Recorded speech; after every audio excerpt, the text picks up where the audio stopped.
listening to the Pharmacy Podcast Network. This is Pharmacy Crossroads with your host, community pharmacy business veteran, the road trip guy, Bruce Nealand. Community pharmacy is at a crossroads. Pharmacy owners across the country are evolving their pharmacy businesses and making a bigger impact on their communities. Bruce talks with the most innovative community pharmacy owners, pharmacy industry experts, and people who are passionate about the business of pharmacy and its impact on community healthcare. Pharmacy Crossroads is a member of the Pharmacy Podcast Network. And now, here's our host, Bruce Nealand. Well, hello, everybody. This is Bruce Nealand again with another episode of Pharmacy Crossroads. And you've got to be tired of hearing me say this, but just every time I do one of these podcasts and make a new friend, it's exciting for me. And today I've got a gentleman on the line who I've never seen until his face showed up on my computer screen about 2 minutes ago. Handsome devil. Gus Bassani, and you made me practice that, and I've got it wrong. Bassani, you got it. Okay. Perfect. We're going to go with Gus from this point forward. So sounds good, Bruce. Gus is with the Professional Compounding Centers of America. And this is a company that I've been in love with for 20 some odd years. What they have done to make compounding possible, profitable, enjoyable is beyond remarkable. And Gus is one of the guys who's been working with them for 20 some years, extremely qualified, scientific, regulatory kind of guy. Gus, take a minute and tell us who you are and why we should listen to you. Thanks, Bruce. Appreciate the nice introduction. I serve as Chief Scientific Officer for PCCA. Been with the company for 22 years. It's hard to believe it's been that long. It's gone by so fast, and I think it's gone by so fast because I really do love and enjoy what I do every day. But PCCA has been in existence since 1981, so we're in our 43rd year of doing business, which is remarkable. And I think it's a testament to the need out there for compounding and what compounding can do for patients. But in a nutshell, my role is fairly diverse in terms of what I've got my hands in. Primarily, I'm responsible for much of the technical aspects of our company. So what do I mean by that? Our formulation development team, our clinical services team, which is composed of 20 or so pharmacists that take 350 calls every single day from pharmacies and hospitals around the United States. All these calls are indicative of some unmet need in the marketplace. And then our R&D team is part of my responsibility. So we have a good, strong core competency in formulation and dosage form development. And one of the things that we've done over the last couple decades is we've spent a lot of time developing new drug delivery systems, which we call bases. So it could be something like a lozenge base or a cream base or a suppository base that a pharmacist would incorporate an active ingredient into. But it's all the science behind that. It's all about drug delivery, getting drugs to a site of action so that they can do what they need to do. That's part of my world. And then, I play a fairly strategic role as it relates to business development for the company, sit on the strategic management team.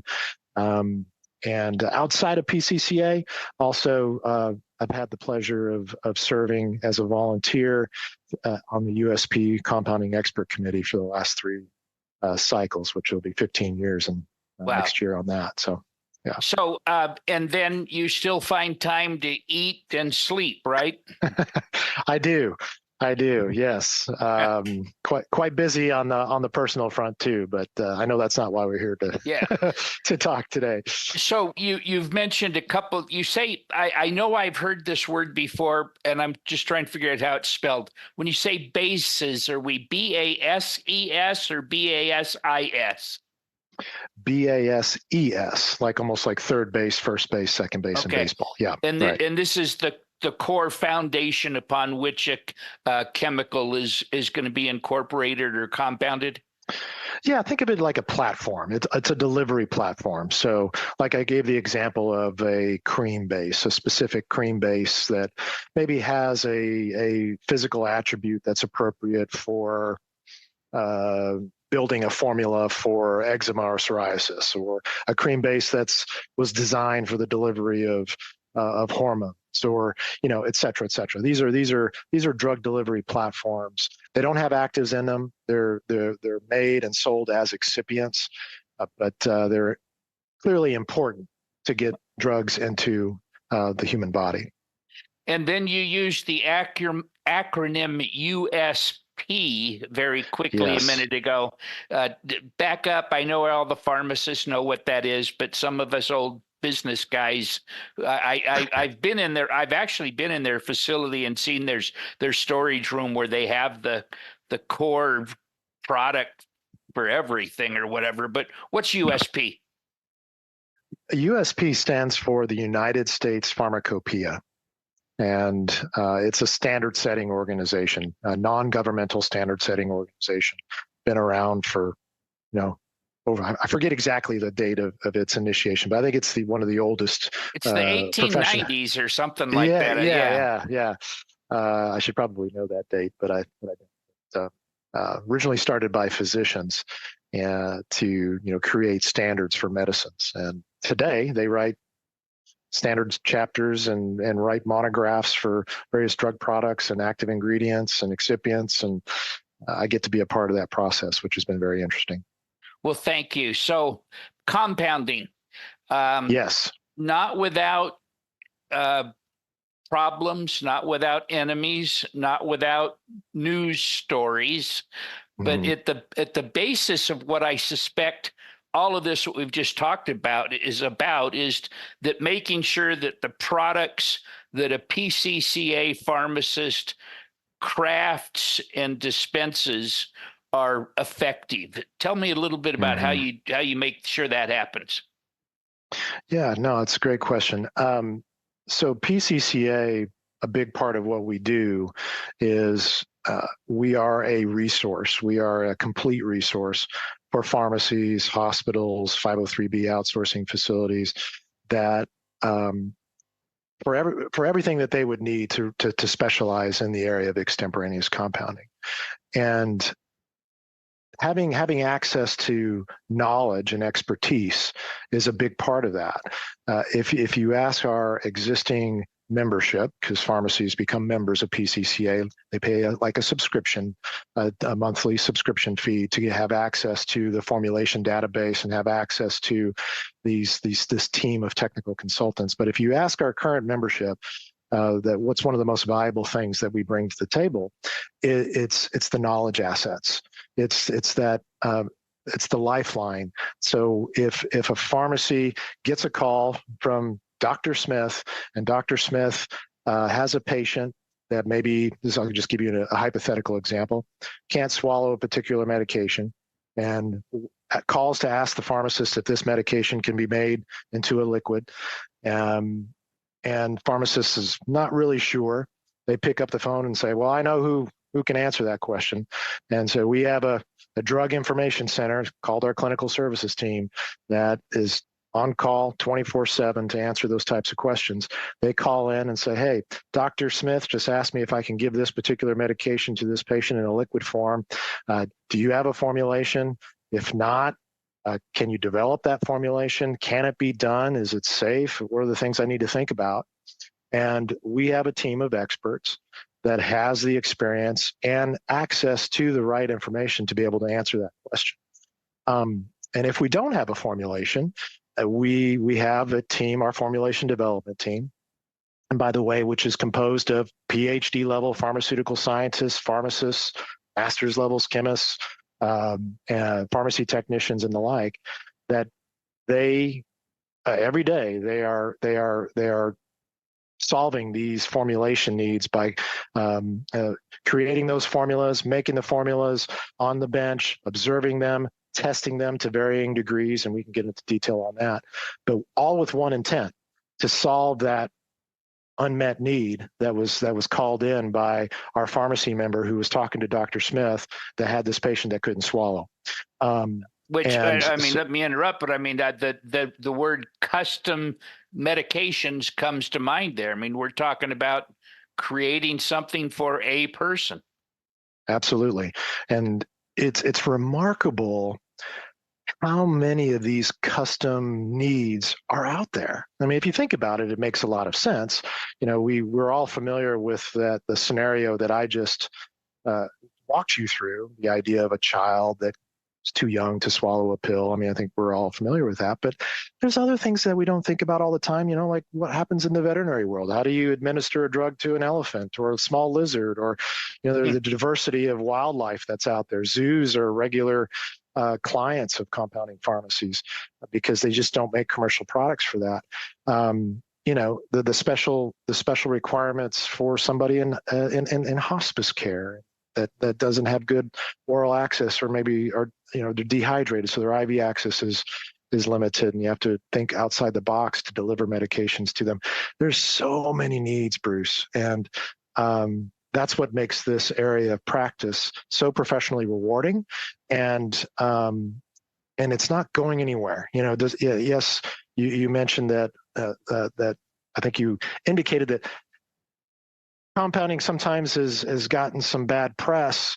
You know, from time to time, we're all familiar with you know, a particular bad incident in Massachusetts that got national news, and that was a horrible situation.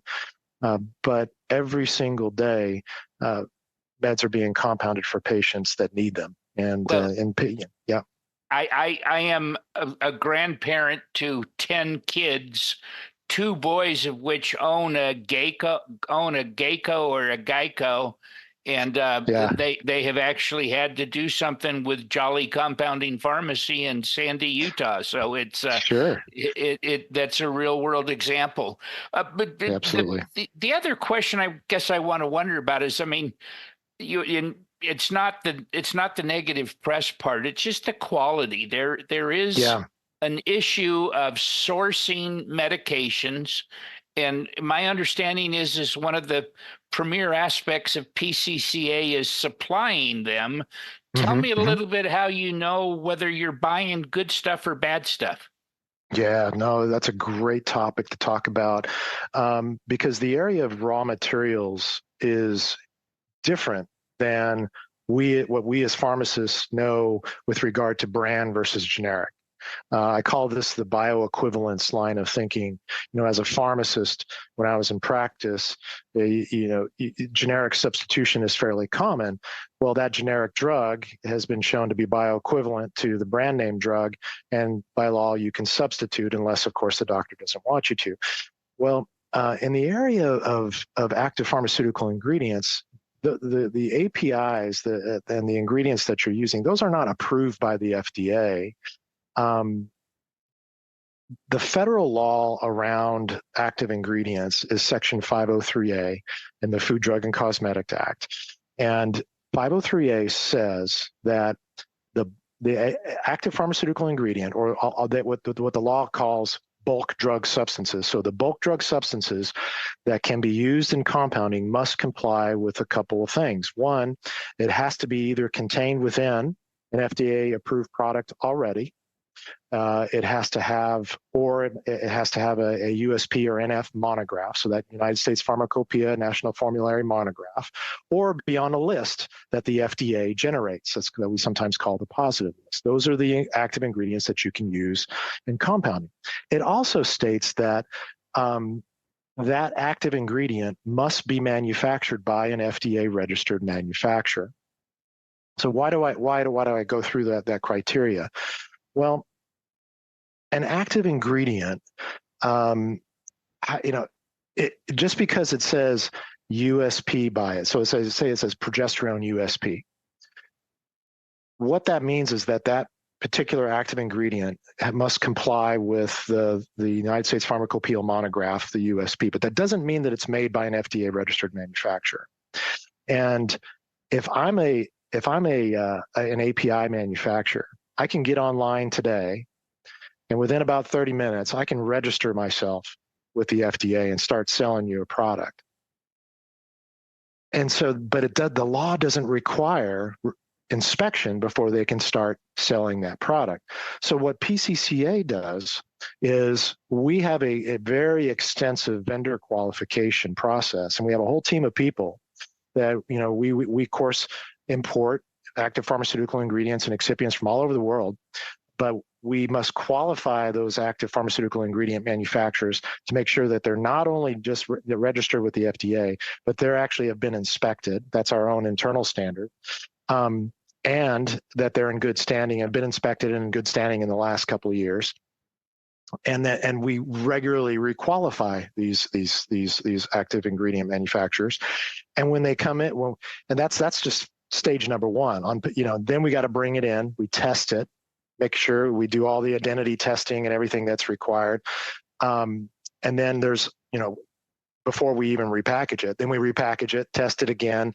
There's all of this qualification that goes into it to make sure that what we're selling and distributing to pharmacies and hospitals in the United States is what it's supposed to be and is coming from good quality manufacturers. And that helps to shore up that supply chain, gives you some confidence that, okay, if you're buying an API from us and it says on the label for prescription compounding RX only, that it's fully complies with Section 503A for use as a bulk drug substance in compounding, and it's gone through that full qualification and testing so that it is what it's supposed to be. Wow.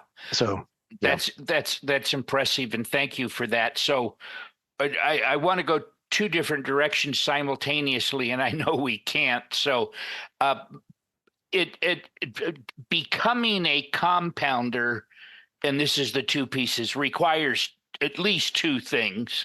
Number one is you need to have the equipment and the skill to do it. And then number two, you have to have the ability to create demand for it. Talk about the skill and the ability to do it, and then we'll jump into how do you get somebody to prescribe for it and somebody to buy it. Yeah, no, two great questions. Well, first of all, to get into the practice of compounding in today's world, there's certainly a lot of effort that you're going to have to put into getting adequately trained. For instance, we provide a variety of educational courses for pharmacists and technicians to come in and get trained in compounding. We know pharmacy schools obviously teach compounding, but we feel like we fill this gap in between what is realistically needed in the marketplace to specialize in this area and what is taught in pharmacy schools. And so get trained, for one. And, the facilities that you're doing this in, there are minimum requirements that you're going to have to put in place. USP Chapter 795, 797 are great resources for pharmacies to, if you're interested in getting into this field. What are the minimum standards? USP 795 800 facility on Tuesday. It was really quite impressive. So. Yes. And I don't know that I got the right numbers there, Gus, but they sounded pretty good to me. 795 is the non-sterile chapter. 797 is a sterile chapter. 800 is compounding with hazardous drugs. Okay. So I know they all had three of those are relevant. I know how the external hoods and all that stuff to get the chemicals out of the building. Yeah. Sure. And, and the facility requirements are really designed for two things. One is to make sure that there's no you're minimizing risk of cross-contamination of product because you're dealing with raw powders and whatnot. And the other thing is to protect your people. Yeah. So it's about containment and the environment in which these things are made are important. So that's what that's about. So investing in that and the facility to do it right. And getting the training is a big piece. And then once you're in the practice, investing in qualitative testing as well. I sometimes tell people, remember, we're not making paper clips. We're making medicine, the life-saving medicine. And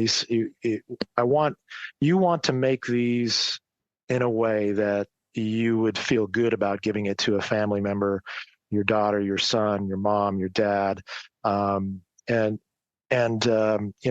they need to have access to these things. So it's. I know when we're setting standards at the USP level, we would always say that it's like, okay, we want to write standards to make sure to help help ensure that there's quality medications being dispensed, but we don't want to make the standards so onerous that people don't have access to these things. So I think the takeaway is, look, get trained, invest in the facility to do it right, and invest in quality. And that means, through the qualitative testing of your products and make sure that the products that you're dispensing are the highest quality. I'm making world-class stuff that cures all kinds of things. How does anybody come get it? Yes. Over the course of 43 years of our history, one of the things that we have helped facilitate pharmacists in doing is getting out there in their local communities and speaking to their doctors and just letting them know that they have the ability to make these personalized, customized medications for patients. Now suddenly those doctors have another tool in their toolbox that they never had before. It's like, oh, okay, now I it's not just count, pour, lick, stick. Now I have, if I've got these difficult patient situations, I know who to call. Become the subject matter expert for your local doctors, and the doors start to open pretty quick. I know when I was in practice, it was fairly common for physicians to call us whenever they would have. And we would challenge them, bring us your most difficult cases. Just let's brainstorm about it. And eventually, we became known as the subject matter experts. We were the people that they would call with their difficult situations and help walk them through that, because we have the tools to think outside the box. And that you'll be amazed. Give me an example of what one or two of the most common compounds would be that would fit this criteria that a doctor might call about. Well, the first example is an easy one, where and then the pediatric world, where they need to administer a drug that's not available as a liquid, and you've got a young patient that can't swallow that. That's a common one. You think about, we talked about earlier the veterinary example. Yeah. I've got this particular animal that you need to get a drug into. How do you do that? How do I make a fly flavored suspension, or or for a lizard, or you get some unusual requests sometimes. And that's got to be fun. That's got to be fun. I would think that would be helping a physician solve that problem. Would be fun. Yes, absolutely. It's creative pharmaceutics in a way. Pharmaceutics is a science of dosage form creation, and so it as a professional, you're tapping into that knowledge set, that skill set. That it's not just a class in pharmacy school. It's real world. And you're every day you're approached with a patient need, and it could be in wound care, it could be in hospice care. Phantom limb syndrome for a veteran that's coming over from a foreign war that is dealing with severe neuropathic pain, and you're creating a topical that can target the receptors peripherally. I mean, there's all sorts of very interesting things that we can do in this world of compounding. And we're not dealing with new molecular drugs or new molecular entities. We're dealing with drugs that are well characterized, well known, that are in FDA approved products already. We're just delivering them in different ways and leveraging those pharmacologies.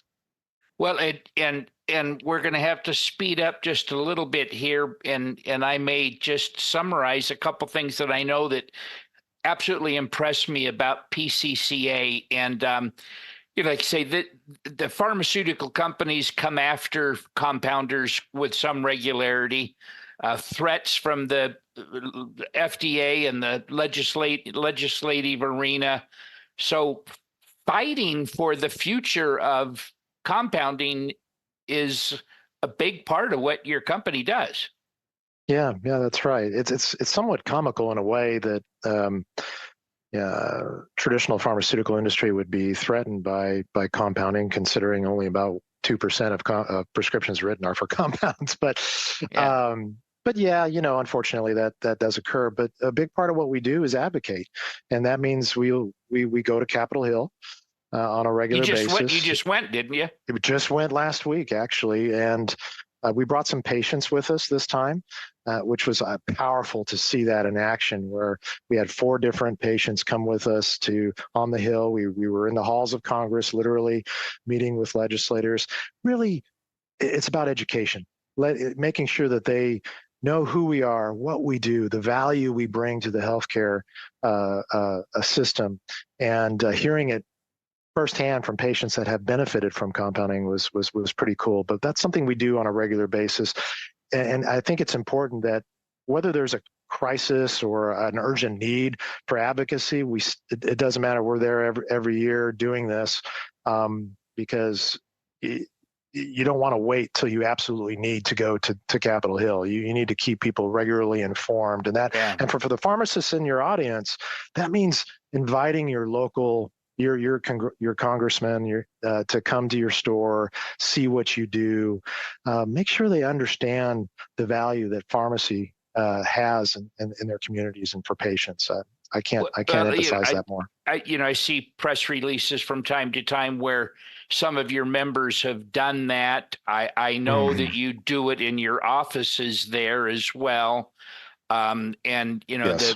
The point that I would make is more companies who depend on independent and community pharmacies need to be doing what PCCA has been doing for years. You're kind of the gold standard of having a outreach for your local congressman, and then getting to DC and do it, and just as importantly, convincing your members to do it. I know you're not the marketing guy, but rough numbers: how many people are how many pharmacies are members of PCCA? We have, call it between about 3,500, about 3,500 members. Yes, so it's a good number. That is a goodly number, and it's a big influence in the world. So yes. I guess the last thing for people to try to understand is, I know a year or two, maybe 3 years ago, you had a major change in your business template. The cost to join has been modified. What can you speak to that? Yeah, a few years ago, and for a long time, to become a member of PCCA, there was, a larger upfront investment that was required by pharmacies to become members, and I think we just realized that was a big nut for a lot of small businesses to unload, and so we changed the model where it's now a monthly membership or fee, and so instead of the larger number, they agree to a monthly subscription. Yeah. I think there's a 2 or 3 year commitment at first, but it's spread over that, and then it's just kind of ongoing month to month after that. But so that has really opened up the opportunity for more pharmacies to consider membership. Well, and the website is really, really hard to remember for PCCA. It's PCCARX.com. So, yes, sir. That's an easy one. Gus, you're remarkable. We've got a couple more minutes. What do you wish I would have asked you, or what's your final word of encouragement to the struggling pharmacy owners out there who may be wishing they could do better at compounding, or just need to do more and get better?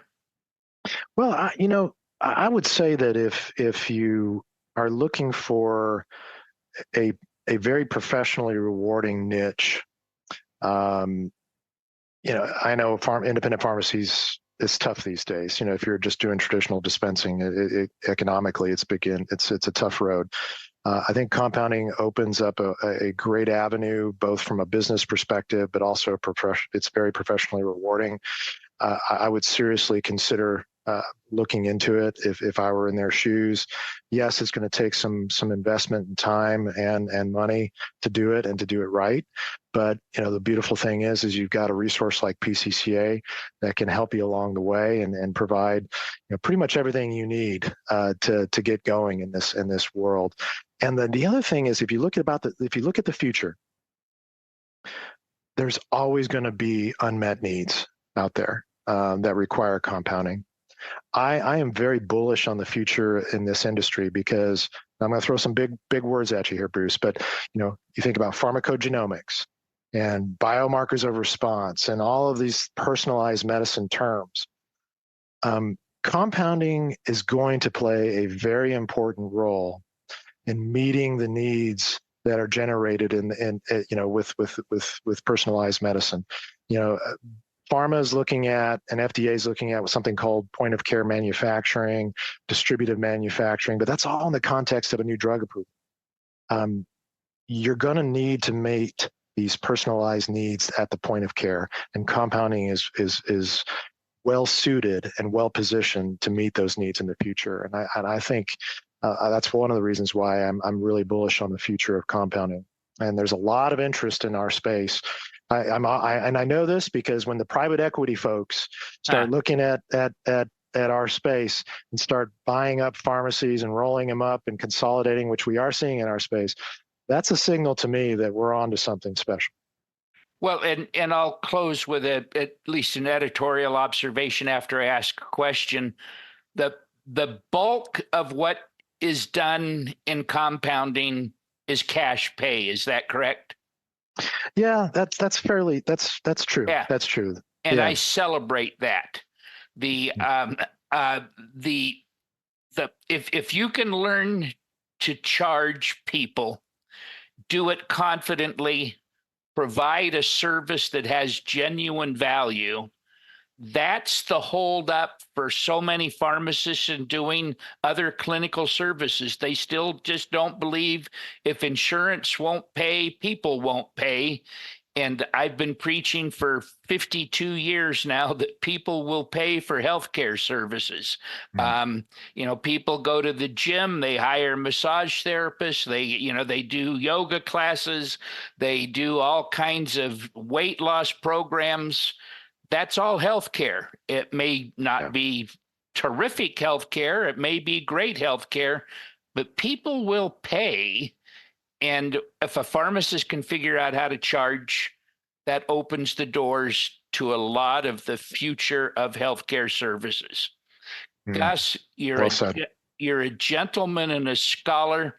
I am thrilled to be a fan of PCCA, and I'm adding you to my list. I had a chance to do a tour down there about 5-6 years ago and couldn't have been more impressed with the quality of the people and the facilities. And this is not a small company. How many employees? Do you have an idea?